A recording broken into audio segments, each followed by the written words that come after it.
రోజు కర్రీస్ చేసి బోర్ కొడుతుందా? సింపుల్ గా ఇలా వన్ పాట్ రెసిపీని చూసేద్దామా? టేస్ట్ అయితే సూపర్ గా ఉంటుందండి. ఈవినింగ్ టైంలో ఇలాంటి రెసిపీ చేసుకున్నారంటే చాలా చాలా టేస్టీగా కూడా ఉంటుంది. ముందుగా మందపాటి కడాయిలో 2 టేబుల్ స్పూన్ల నెయ్యి, 2 టేబుల్ స్పూన్ల నూనెను వేసుకొని పోపు దినుసులు, ఎండుమిర్చి, పసుపు వేసుకొని ఫ్రై చేసుకోండి.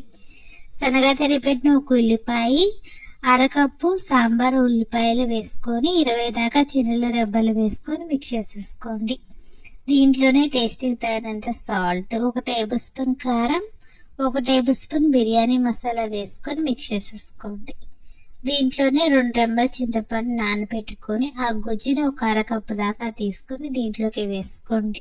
కప్పుతో అయితే రైస్ చేసుకున్నాము, అదే కప్పుతో కప్పున నీళ్ళను కానీ లేదా కొబ్బరి పాలను కానీ తీసుకొని వేసుకొని దీంట్లోనే కొత్తిమీర జల్లేసేసుకొని రోలింగ్ బాయిల్ అయ్యేటప్పుడు నానబెట్టుకున్న రైస్ని దీంట్లోకి వేసుకొని 10 నిమిషాలు హై ఫ్లేమ్లో, ఒక 20 నిమిషాల పాటు లో ఫ్లేమ్లో కుక్ చేసేసుకుంటే ఎంతో టేస్టీగా ఉండే ఈ పలావ్ రెసిపీ రెడీ అయిపోతుందండి. టేస్ట్ అయితే చాలా చాలా బాగుంటుంది, సింపుల్గా అయిపోతుంది. ఇలాంటి రెసిపీని ఈవినింగ్ టైంలో ట్రై చేసి ఎలా వచ్చిందో కామెంట్ చేయండి.